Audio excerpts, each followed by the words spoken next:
Hello, and welcome to another episode of Unboxing Women, where we explore the gender gap in the music and entertainment industry. If you're active in the music business, an independent artist, a musician, or are just curious about how it all works, then this pod is for you. My name is Dana Rex, and with me is my friend Micah Rose, and we are both independent recording artists based in Europe. After having been called a bitch for knowing what we want, we were fed up and decided to be such a bitch and reveal everything that's going on behind the scenes. You can listen to us on your favorite podcast platform and on our YouTube channel. Today, we are chatting with Michaela D. Jordan, who was with us in Season 2, Episode 14, where they introduced us to their management company, Golden Poppy Music, and talked about their own experiences on stage as a singer and musician. We are now in Season 5. Can you believe it? How are you? How have you been? I am great. Life has exploded since I last saw you. That's really good. I'm guessing. Yeah. Yes. Yes, well, very good. Very good. Exploded in a great way. Life has just bloomed since the last time I talked to you. All right. Well, tell us what you've been up to. How is Golden Poppy Music? Golden Poppy is great. We currently have a slew of artists all over the US and some bouncing back and forth between the US and Europe. And we've actually gotten to hire our first employee, which is amazing. Wow, congratulations. So it's not just me. Yeah, it's not just me anymore. I had this absolute rock star of an intern last year, and I decided to keep her on part-time. Wow. Yeah, and Golden Poppy's great. You know, we're having just a string of awesome releases. We have Lovely Ocean coming out. They just came out with an awesome new single. We have new signings. We have Mob Blues, who just signed with us. They are this really cool, hip hop jazz band from Philly. And then we have another Philly artist that signed on called JJX, who is very much like Lenny Kravitz meets Tool. It's just really interesting stuff. Yeah, it's very cool. It's a very cool. And it's this guy shredding guitar with a badass drummer behind him. So yeah, there's just really cool. There's a lot of cool stuff going on with Golden Poppy. Yeah. Nice. That's so cool. Yeah, it's exciting. Oh, I'm still processing those musical combinations. I know. I'm still processing the musical combinations. It's been moving very quickly this year, and I'm just kind of trying to, take it all in really, and learn to enjoy it. You know? Yeah. Well, that's great. You're an employer now. Yeah. That's really awesome. Well, to remind the listeners and viewers of what Golden Poppy Music does exactly. So this is your management company, right? Similar, yes. We are an artist-focused alternative to management and record label services. Okay. So what we do is we provide artists all the services of management, booking agencies, and a record label, similar to a 360 company. But the way that we do it is the artists are not locked into a contract, and they are not having to sacrifice any percentage of their royalties, any percentage of ownership over their work. They come in and just pay a flat hourly rate to Golden Poppy, as opposed to us taking anything from them. Mm-hmm. And they remain in complete control. Every decision has to go through the artist. Cool. Yeah, that's really cool. Yeah. I remember that being quite a new thing, or at least it's the artist-based approach, isn't it? So tell us a little bit about what you're doing now, because you are also active as an artist. I think mainly, really, you're foremost active as an artist. Yeah, it's about 50-50 at this point. Okay. Golden Poppy is what it is because I'm an artist. And I created that company because I wanted it to be what I was looking for in a record label or management company. Mm-hmm. And my artist name is the Sea Tease, TheSeaTease. Did not realize how much I'd have to spell that when I picked the name. I have to spell it all the time. But yeah, so that's been my main gig, and it's been really great. This past April, I got to go to Amsterdam, and I actually got to perform in Amsterdam at Club Dauphine. which was very cool. Yeah, I got to like perform like with Candy Dulfer's band and stuff. It was super exciting. And then I came back and I opened for the Stone Foxes here. And I'm about to have like my first major like kind of headlining gig at this place called Venice West out here. I've played the Whiskey A Go-Go, the Viper Room. Yeah, the Sea Tease has been just really blossoming. It's been getting like international attention, international radio play a little bit. That's really cool. Yeah, so and we just Viper did a room. Is that still open? Is that still a thing? I'll give you the tea. Hold on.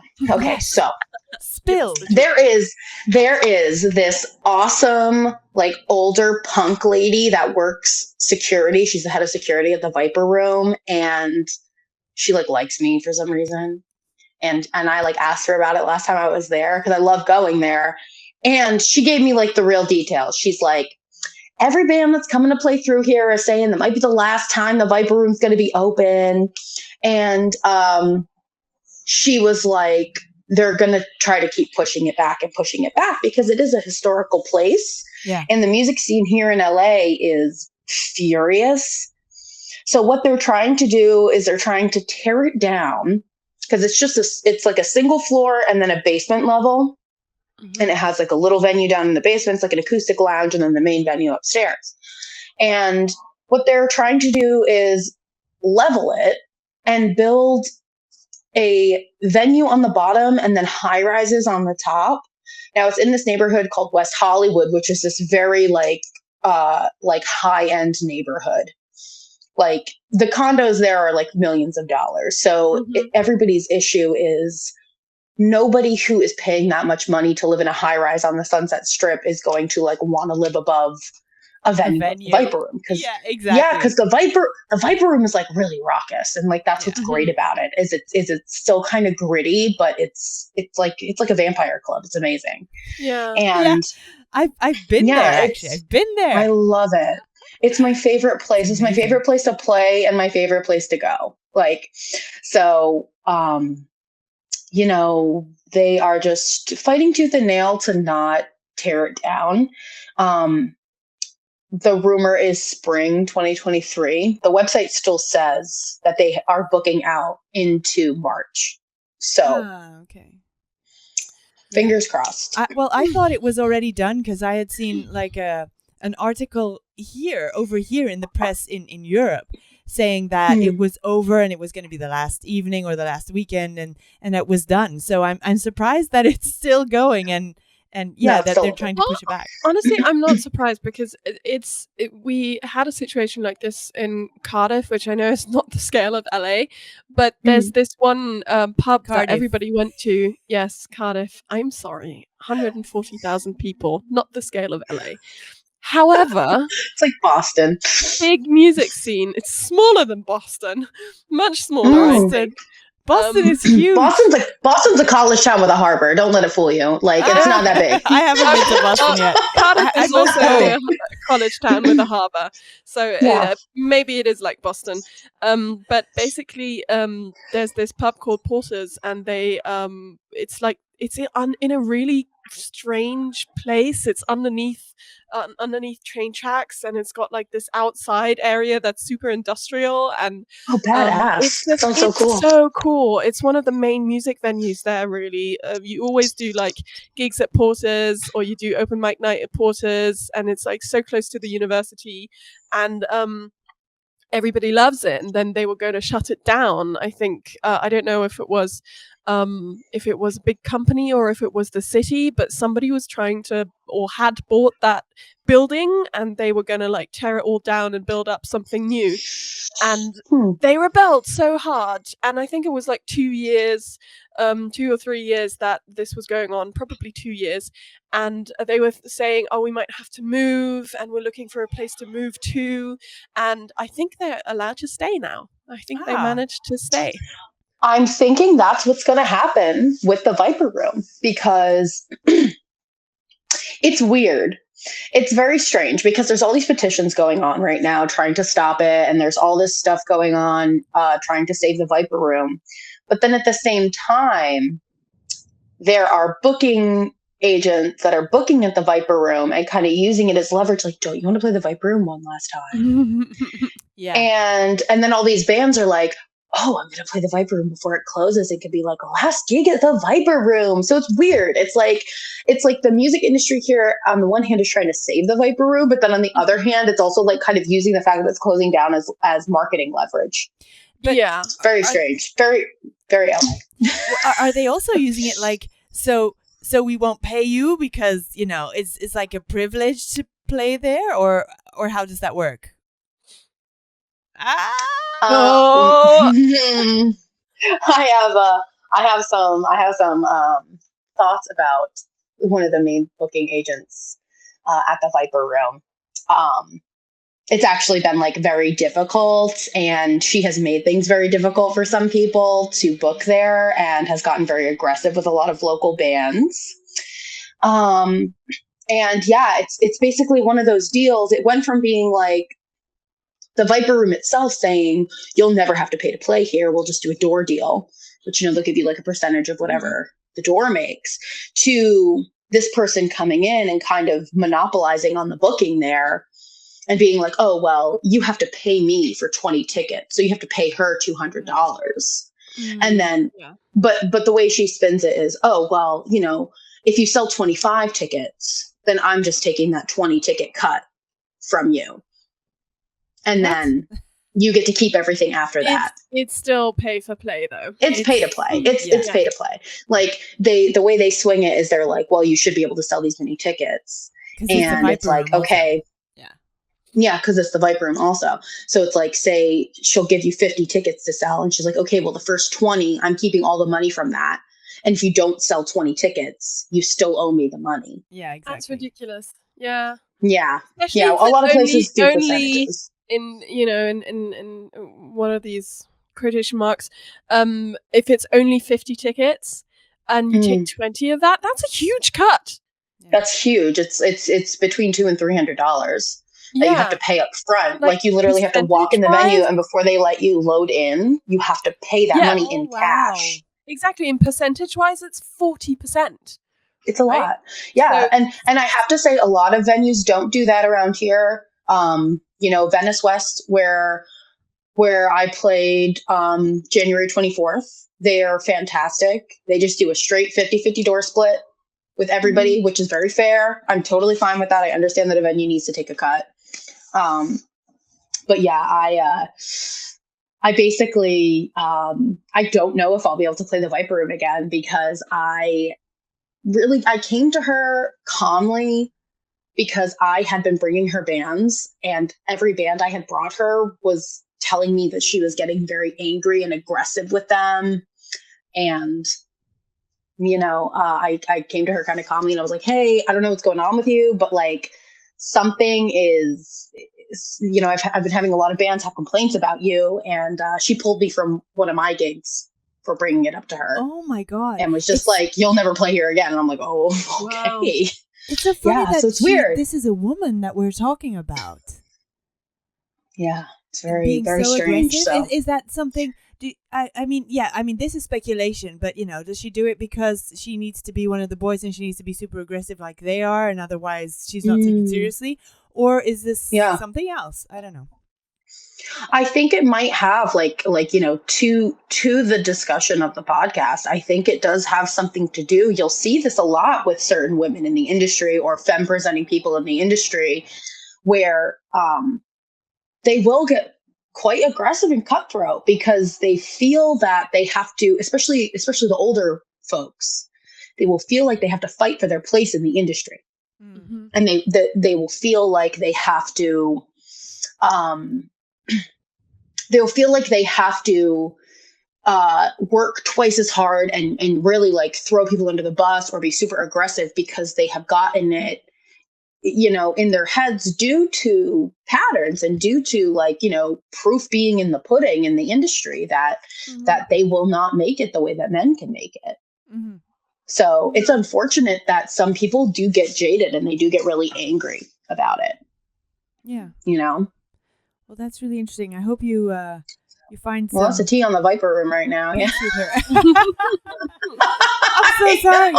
Oh no. No, it is what it is. I mean, I've played there enough times that I'm like, I'm okay with it. Like, I could just like go and see my friends play, but still, I'm like, Yeah. it's Well, I really hope it wild. survives, and I hope it does too. yeah, maybe it'll work, because I can't see, honestly, that building on top of it, or even building it new and integrating a club into the bottom, that would take a really good architect to sound engineer that, and it's like That's the thought. it's not good. You get transmission over the sides, and it's horrible. Yeah, it's like, can you imagine living on this first or second floor? Because that place gets Yeah, loud. you'd have to Yeah. have like a complete cut. You'd have to have it like as a separate building or something. It wouldn't work. Yeah, Like people aren't gonna buy that. Well, you can do it. Like, I'm sorry, I started studying architecture 1.5 years ago, so I'm just kind I of love thinking about architecture. Lay it on me. So basically, you can do it, but What the would way you sound do, Micah, travels. to soundproof a club under your big high-rise building? Well, I Tell would me. build it separately, honestly, because if you have to, you can do it without building it as separate entities, but you have to like engineer it really intelligently, and if anybody fucks up anywhere, like on the tiniest level, you will hear it throughout the entire building. Like, you will. So the easiest thing to stop having, because minor fuck ups will inevitably happen, the easiest thing to stop that is to build it as a completely separate unity that has like some sort of things there that you can, what do you call them? Pillars, exactly. So you kind of just raise it above and have the pillars not be touching any of the elements of the club, and that way you only have to deal with the sound that is actually sound waves, and not the waves that Vibration. go through building. Exactly. Wow. So basically, you have to like have the high rise on pillars and then the club inside underneath. Yeah. That sounds like a nightmare. They should just leave the Viper Room and refab the Viper Room itself. Yeah. Okay. But that's too much architecture talk. So this is not an architectural podcast. No. Are we sure? Pretty sure. It's a side podcast, club building. It's power for women, all right? Women can do. Yeah. Be interested in anything. We can do it all. Exactly. So, why don't you tell us what's happening for you as an artist right now? What's going on? Any projects you're working on? Yes, my album comes out on March 3rd. And I just had a single drop on July 1st. And I did do a collaboration with Philip Lassiter, who was, you guys might have remembered him from my last podcast, Golden Poppy family, horn arranger and player for Prince. Very successful in his own right. Has worked with like Ariana Grande and all kinds of, huge artists. And he went in on my last single called One Step, and he played horns on it, which was super cool. And it's actually the opener for the album. So the album itself is meant to be listened to cohesively. It's meant to be listened to from start to finish because it tells a whole story. And it's about really leaving kind of a dysfunctional codependent relationship, coming into yourself, and then being able to find like real love again. And it's this really, I don't know, it's something I'm really proud of. I do find it like kind of hard to like talk up my own stuff. So I manage other artists and talk up other artists, but I am really, really proud of this. And I produced it myself as well.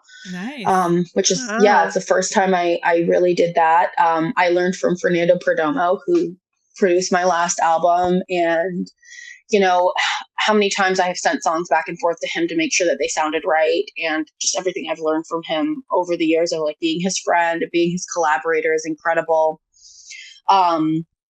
He played bass on one or two songs.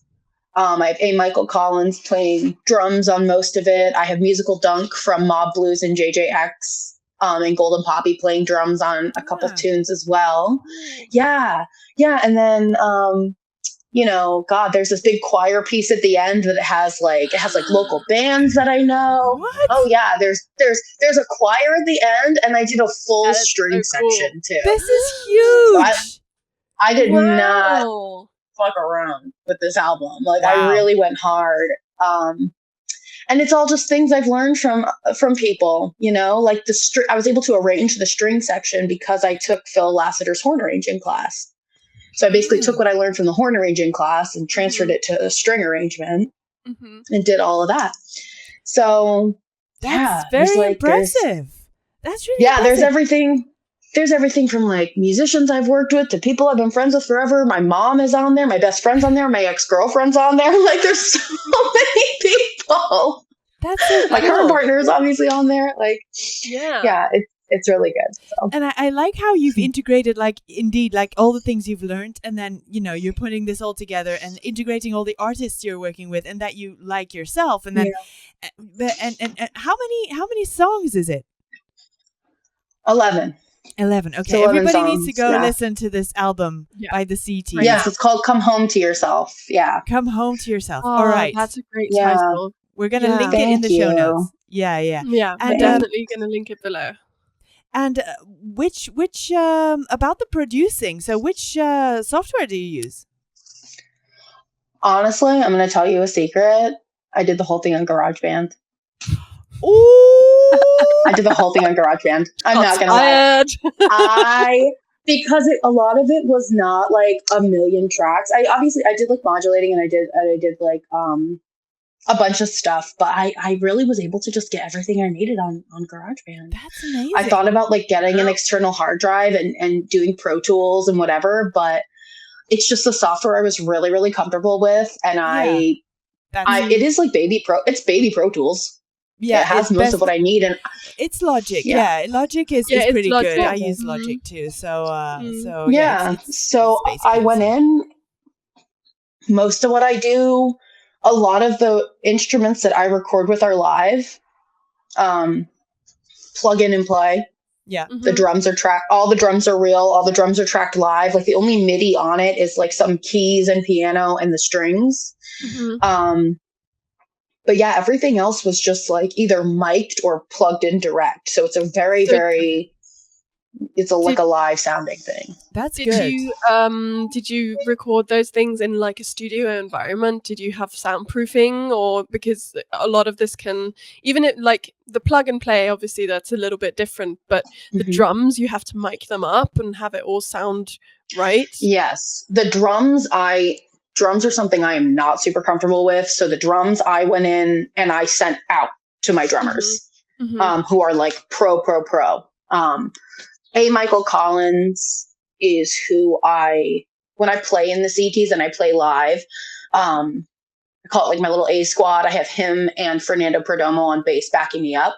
Okay. So I had him on a lot of drums, and then I had Musical Dunk from Mob Blues and JJX on a lot of things as well. So they had like the full studio setup and the proper drums. Yeah. So the drums sound really good. The guitar, like I said, I batched in. The vocals I was able to do at home, which was actually kind of nice. I liked recording at home because a lot of the subject matter was very intimate, and a lot of the songs were very vulnerable and very personal. So the fact that I was able to record most of it in the comfort of my home was really great. Yeah. And guitar is you playing as well? Absolutely. Yeah. All guitar and all vocals are me. And most of the piano. There's an interlude that is a little bit of my partner on piano and a little bit of me on piano, but most of the piano, guitar, vocals, and bass is all me. Except for the choir. That's not all you. Yeah, the choir's not all me. Did you do like your TikTok one where you went like covered your nose and did different voices? I've done that. I've done that. I've done that. I did that. It works. Yeah, it works. Well, because like I don't know if I mentioned that the last time I was on with you guys, but like I'm like an opera trained singer, and I'm like a vocal instructor too. Yeah. So it's not on this album, but it'll be on the next album. There's a tune that I did where I created a full choir, and it was a full SATB arrangement, and I had 3 voices in each one, and they're all me resonating from different parts of my head and pronouncing things differently. So it sounds like all these different people, and like pitching my voice lower for certain things. That's cool. Yeah. So it was so fun. I'm like, how different can I make my voice sound? Yeah. And it was just a super fun little experiment. And I did that a little bit on Slipping, which came out a little while ago now, but that's the first single off this album. That one, there's this really cool little hook at the end that's like, and that's like a little 4-part. That's all me. So cool. Yeah, I did that for Phoenix. There's like this. Oh yeah. This horde of people singing, and it's actually just all me. It's all you? Yeah. That's so cool.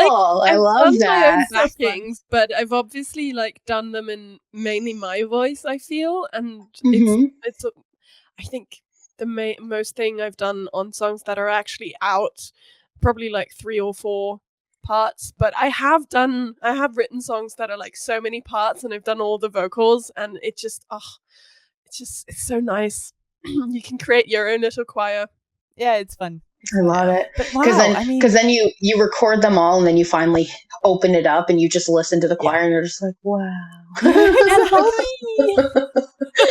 Wow. This came out so much better than I expected. Exactly. So now that I EQ'd it, it sounds like really professional. Okay, but do tell. So what does your mom do on your album? Oh, there is an interlude on the album. It's a guitar interlude called Jasmine. And the beginning of it is voice memos from people. Okay. Like giving me, like, people who gave me like a lot of advice and whatever.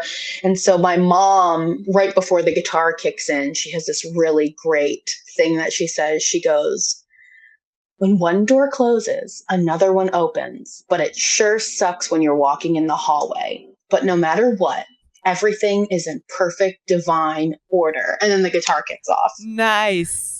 Yeah, Nice. and that was just something it was something she said to me, and I was like, "Can you please like just record this into your phone and send it over to me?" Yeah. So I have like her and my best friend in there, and then my friend Kristen is in there too. That's so cool. Yeah. Okay, everybody go listen to it now. Yes, please. Get me those sweet, sweet streams. Give me those sweet, sweet penny fractions.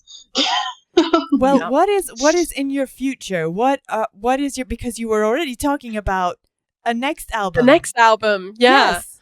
God, yeah, because I'm an animal and I can't stop. So I was finishing recording this one, and I was already like writing songs for the next one, and I'm just like, oh well, this is coming out. Okay. Mm-hmm. Yeah. So I don't know when the next one will come out. I'm really just gonna like push this one for now. Lots of performances.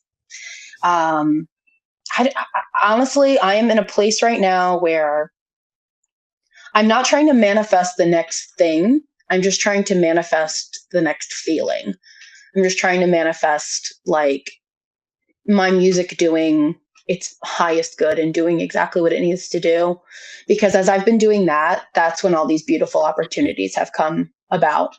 So I'm just really letting that kind of ride right now. And I'm just letting things happen, because this past 2022 was beyond anything I could have ever imagined for myself. And it was like, if you'd have asked me mid 2021 what 2022 would look like, I would have had no idea. That like I would have been so off. I would have been so off base in what I thought it was going to be. Mm-hmm. And my life has become something, and my career has become something beyond what I could have even imagined. So I'm just going to keep going with that. Yeah. I'm just going to keep giving it up to the universe and being like, you just let me do whatever I'm supposed to do. Sounds good.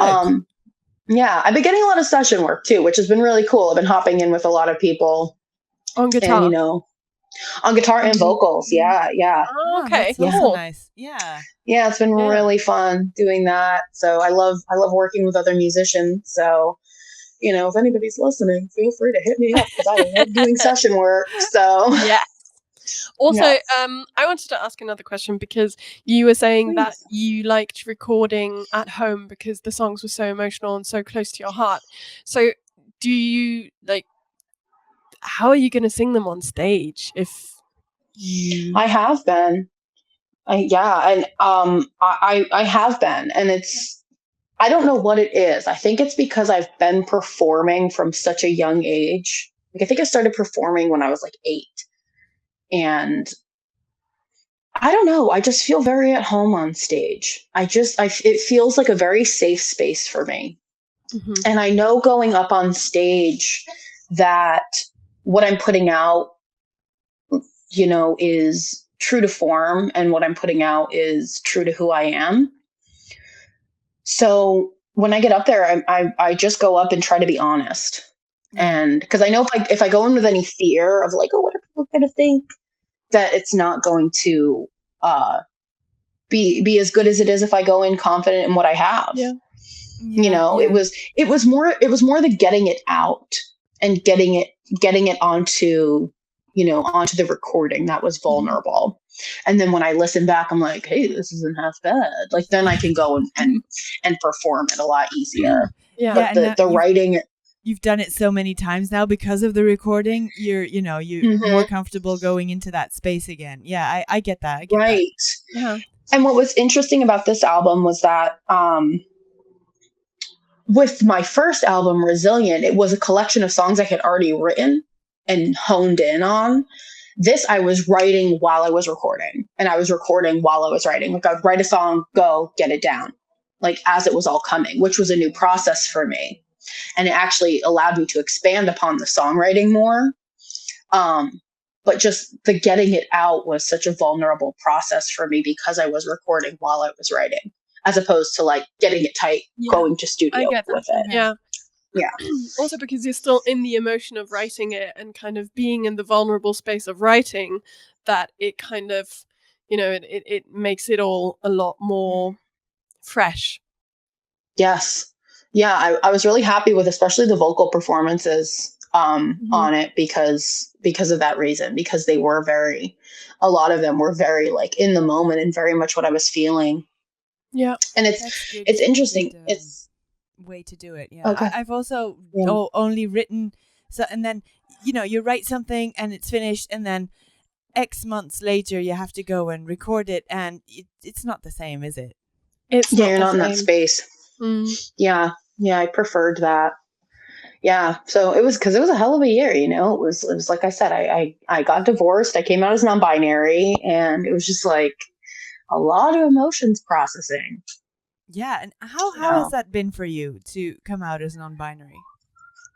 It's been really good. It was kind of like I was wearing clothes. Oh, sorry. There's the LA sirens. There we go. I liken it to my whole life I'd been wearing clothes that didn't fit, and I didn't really realize it until I started being like, oh, are other people not this uncomfortable all the time?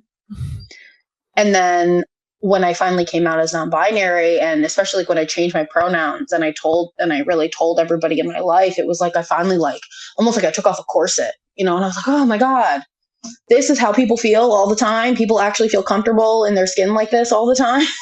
So now it's like I could never go back. I could never go back. And then anytime somebody does like misgender me or whatever, it feels like I'm trying to get shoved back in those clothes, So How do you handle that? What do you say when people misgender you? I mean, most of the time it's just like a soft correction. Most people, like especially the people in my life, will do it themselves. I have had a couple pushbacks. This one man, of course, one time was just like, oh well, I don't really get all of that. Like, oh, I don't really get all of that. So whatever. Because he called me. Yeah, he called me a girl. So I was like, oh, well, I'm not a girl actually. And he's like, oh, well, I don't really get all of that. So I'm just gonna like call you by your name or something. Mm-hmm. He's like, so I don't say anything about it. I'm like, but here you are saying something about it. It's true. Yeah. Like here you are saying, I don't get it, so I'm not going to spout my opinion about it. It's like, but yet here you are spouting your opinion. So, yeah. But, other than that, it hasn't been, luckily I am surrounded by a lot of people who are understanding and accepting. It's some explaining has had to happen with some people, but other than that, it's It is what it is. I don't get like too upset about it most of the time because I am aware of what I look like. I am aware that upon first perception, people are going to assume. And it is what it is. And then most of the time after I correct it, there's not really a problem. Okay. So, that's cool. Okay. Yeah, that's good. It is what it is. Yeah. Yeah. Is there anything else you want to plug or say Anything I want to the listeners and viewers? Yeah, no, I think I covered everything. Go stream the new album. Go check out Golden Poppy artists. They're all insanely badass. Go listen to them all. They're wonderful. Go to goldenpoppymusic.com. And you can find us all there. All right. Well, and if any artists out there need help, or any artists out there even just have a question, feel free to contact me. Yeah. Cool. Yes. Well, we're going to put your contact details in the show notes too. That'd be great. Definitely. Yeah. All right. Micah, hit it with the outro. Yes. All right. So that's all for today. Thank you for tuning into this week's episode of Unboxing Women. If you've ever had an experience you'd like to share with us, send us a DM or tag us in your post with the hashtag suchabitch, or send us an email on suchabitch@unboxingwomen.com. Don't forget to drop us a like on Instagram or wherever you're listening. My name is Micah Rose and I've been chatting with Donna Rex and Michaela D. Jordan. Thank you so much for coming on the show, Michaela. Of course. Tune in to another episode of Unboxing Women next week, guys. And if you want to connect with Michaela, be sure to check out their socials, which you can find in the show notes below. Thanks again for listening. We'll see you soon. Bye. Bye.